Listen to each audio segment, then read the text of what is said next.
Hey, I tell you what's good. Dogs! They're friendly, attentive, loyal, fun, wholesome, pure, man's best friend and our partners in the great adventure of life. Sadly, my pitch for best dogs in gaming got roundly laughed at in the office, so instead, I'm going to do one on fan theories. I mean, that time everybody worked out that all the characters in Smash Brothers were actually toys, and the reason you fight two massive hands was because that was a person trying to play with them, and Nintendo actually told us we were right was brilliant. Sadly though, it doesn't always work out that blissfully. My name is Adam Cleary, and these are 7 video game fan theories the creators completely rejected. Number 7. Zero went on a crazed killing spree. Mega Man. According to one popular theory, Maverick Hunter Zero, who turned up first in Mega Man X after being created by Dr. Wily, has a dark secret. He apparently went berserk and killed the original Mega Man as well as the rest of the original cast. Well, not according to Keiji Inafune, the father of Mega Man forebear Rockman, who took the opportunity of one session answering Capcom community members' questions to bat the theory away. One fan submitted the question asking whether Zero had killed the family after the events of the classic series, and his response was, no, Zero did not kill them. According to the way I created him, Zero is not such a person. It is not in his profile. And I mean, who would know better than him?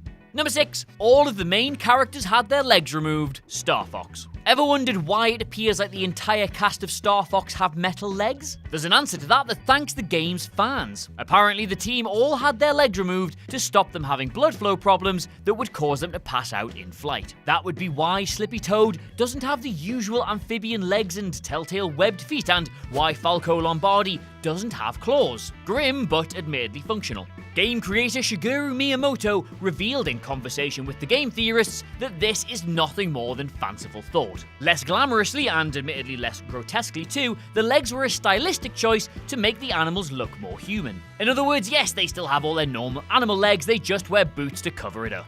Number 5. Tails was supposed to be Sonic's girlfriend. One long-running and weirdly popular Sonic theory suggested for years that Tails was originally intended to be female and would have been introduced as a love interest. This apparently all comes from the time a games magazine mistook Tails' chest hair for, and I quote, titties, and misgendered him. The theory also suggested that the song Sweet Dream by Dreams Come True was to be dedicated to their relationship. Sure, it sounds romantic, but it's just not true. Tails creator Yasushi Yamaguchi shared a celebratory image on the occasion of Tails' 25th birthday that included some information on the character debunking the theory. Not that he had a willy or anything like that.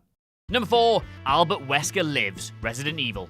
As always seems to happen when a popular main character from any franchise dies, fans were reluctant to accept that Resident Evil's Albert Wesker was indeed dead after Resident Evil 5. A pro-life group of fans theorized that he actually survived and would be returning. Unfortunately for fans holding out for a return, Resident Evil's producers are having none of it. Even if you want Albert Wesker to come back, they've said, there's no chance he's coming back from that. Number 3. Bob-ombs turn into boos when you kill them. Super Mario Bros. There's always a bit of an obsession among gaming fans to find the origin of characters when there's an element of mystery to them. For instance, why would a world as colourful and cheerful as the one of Super Mario Bros. Be positively chocked full of ghosts? Well, according to one theory, the ghosts, or boos to give them their real name, are actually born when bob-ombs explode. Which admittedly does fit, since the little bomb guys have faces and legs and, depending on who you ask, actual souls. However, all it took for this one was a slightly amused shake of the head from Mr. Miyamoto himself. Number 2. Squall dies. Final Fantasy VIII. One of the most popular Final Fantasy theories suggests that Squall Leonhardt, the protagonist of Final Fantasy VIII, actually dies at the end of Disc 1. You remember the bit he's stabbed through the heart by Ida's ice spear, and apparently the rest of the game is all just his dying dream. Once again though, the producers of the series have laughed this one off, which is, not that surprising. No, that is not true. They said, I think he was actually stabbed around the shoulder area, so he was not dead. But that is a very interesting idea, so if we ever do make a remake of Final Fantasy VIII, we might just go along with that story. So, it's not a fact now, but maybe we might get to see it in the future. So if they announce a Final Fantasy VIII remake today, we'll probably get a trailer by 2024, and yes, I'll be dead.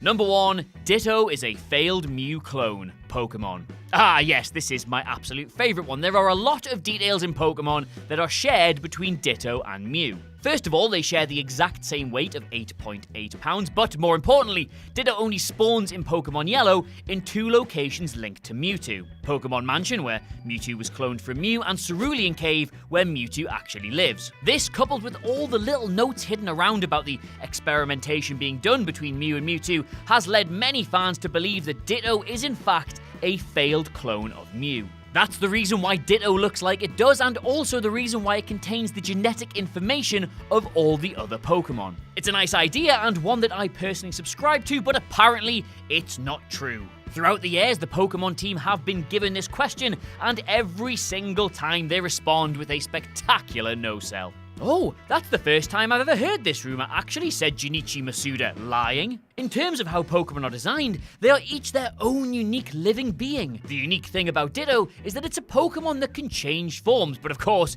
each Pokemon we create with its own unique element, so we just make sure they are all individual life forms of their own. Really all unique and interesting. How do you explain Garbodor then?